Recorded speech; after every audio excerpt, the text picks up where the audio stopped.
Hey, this is Don from Padlock Technologies again with another whiteboard video. Got an actual question about this. That's why I'm making this whiteboard video.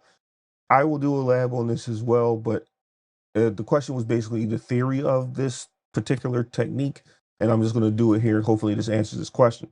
So the question was basically about CSC, carrier support carrier. What is that, and why would anybody do that?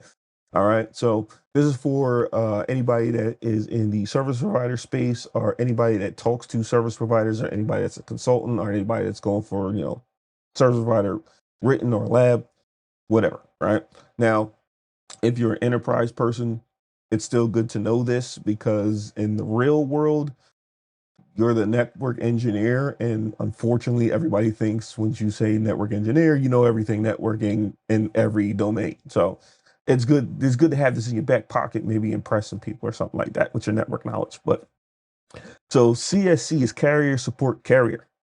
So what this is going to do, let's say if you had, it's a carrier that has different pops or point of presence, and they want to stitch those together. Now, if you do this, you can actually do MPLS L3 VPNs with this as well. It's just not for global routing. I'm going to speak in the context of MPLS L3 VPN, but you can also do this with GRT. But basically what carrier support carrier is, let's get to the whiteboard here and actually, you know how I do my titles. And I'm probably going to spell this super wrong, but it is what it is. Carrier support carrier. And what this is a hierarchical technique. So you're going to have your different points of presence as a service provider. And then you're going to go to another service provider and say, hey, I don't actually have a way of connecting over to my other pop. I want to go through you to connect to the other pop, and then I can do my MPLS through there.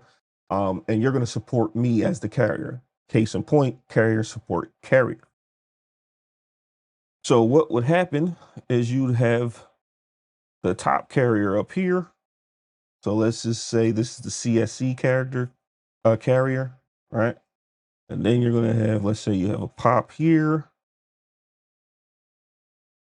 And then let's say you have already used blue. So we have another pop over here. So this is pop 2 and pop 1.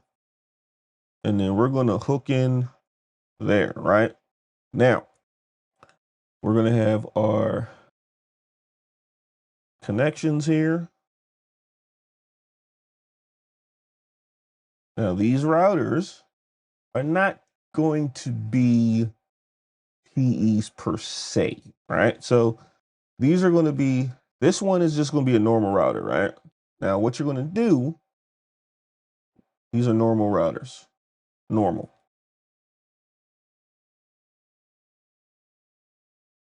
And let's say you have PE down here. And I'm going to use 2 PEs, but technically you have a whole bunch of stuff in your MPLS network. But this is still doing MPLS, whatever. This is doing MPLS. And the CSC is doing MPLS. I'll just say MPLS. Now, what we're going to do with carrier support carrier, let's put a CE here and a CE here, right? Company over there. So what's going to technically happen in carrier support carrier with MPLS L3 VPNs is you're going to redistribute the loopbacks of each PE in its respective pop. So on this router, you're going to redis the loop on both ends. So you redis the loop.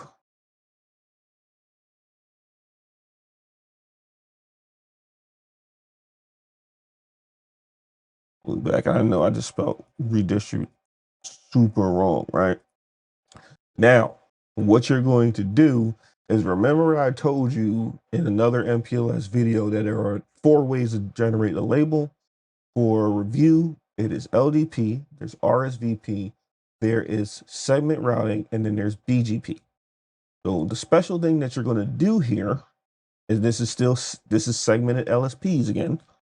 You're going to redistribute that loopback, but you're also going to do that command, that send label command, right? You're going to do this on PE going this way and this router going that way, right? Same thing here. That way and that way. So what does that do? It creates the segmented LSP. So you're going to have LSP here. You're going to have an LSP here. And you're going to have an LSP here.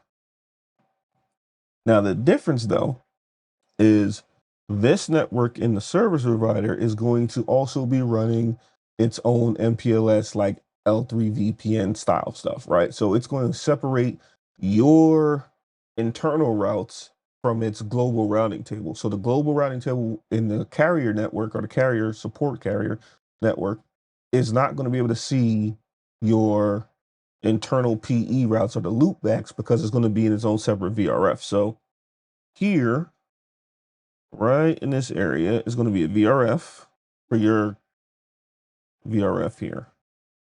It's going to be a VRF for your specific company or your specific carrier, and it's going to stitch the two pops together, right? Now, once that is set up, PE1 is going to be able to reach PE2's loopback, right? Because we're advertising it to the carrier network or the carrier provider. And then they're doing their MPLS in their network using VPN v4 or v6. They're redistributing it, but technically you're going to be using BGP. They probably won't let you use OSPF or IGP to go into their network. Most service providers only want you to use BGP. So you're going to have a BGP adjacency at this end here. You're going to have a BGP adjacency there. Now, once PE1 can get to PE2 via labeled traffic, right? All this is going to be labeled from POP 1 to POP 2 is going to be labeled, but it's going to be, the LSP is going to be segmented, just like I said with option B in my last video for enter A as option B. Now, when all that's set up, what you will do is you will now form a VPN v4 neighborship between PEs. So this is going to be PE to PE, VPN v4 or v6.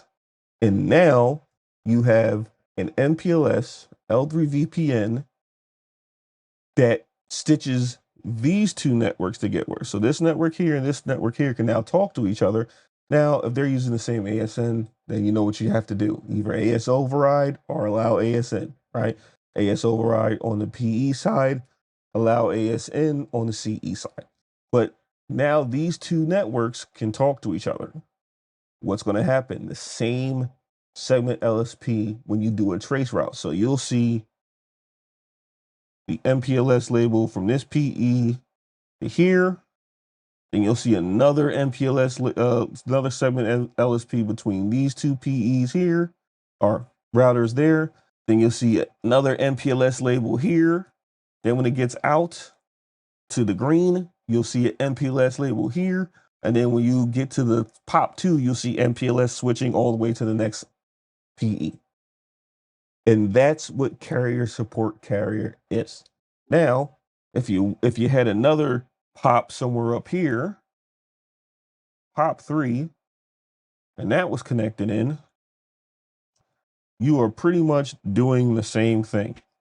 So a lot of people think when they connect to like Verizon or, L3 Communications or Xfinity, they don't own all of the space. They have to work with other service providers to allow you to get connections to multiple places where you might not be able to get that connectivity. So they have to rely on other carriers. Hey, I need you to support me to run this MPLS L3 VPN or L2 VPN all the way from, California to, Australia. And they got to work all this magic behind the scenes to stitch this stuff together so your MPLS network technically works via multiple carrier support carriers, right? You can extend this CSC, infinite amounts, right? Because you have this pop here at the bottom, then you got a CSC carrier. They may go to another carrier and say, hey, I need you to support me too.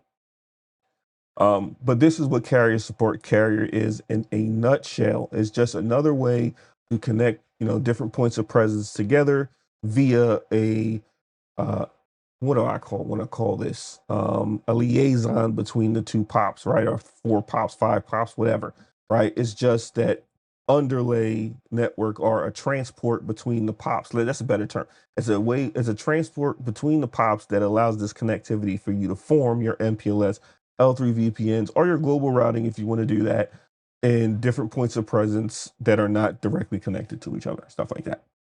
So this is Don from Padlock Technology again. Don't forget to share, comment, like, and subscribe. I hope this video was informative. My next video again is going to be on, I believe I said it was going to be on Inter AS options C and D, so be on the lookout for that. If you are a company that need to have someone come in and help you make some design decisions on your network, and maybe you just want to bring an outside person in to give you a fresh set of eyes on what you're trying to do, there is a link in the description to do a discovery call. It's an intro call, can't really sell you because I don't really know what you're doing. So get on the discovery call. Let's talk about what you're trying to do and let's map out a plan on how to get you from where you are now to where you want to go. This is Don from Pilot Technologies again. Thank you and have a nice day.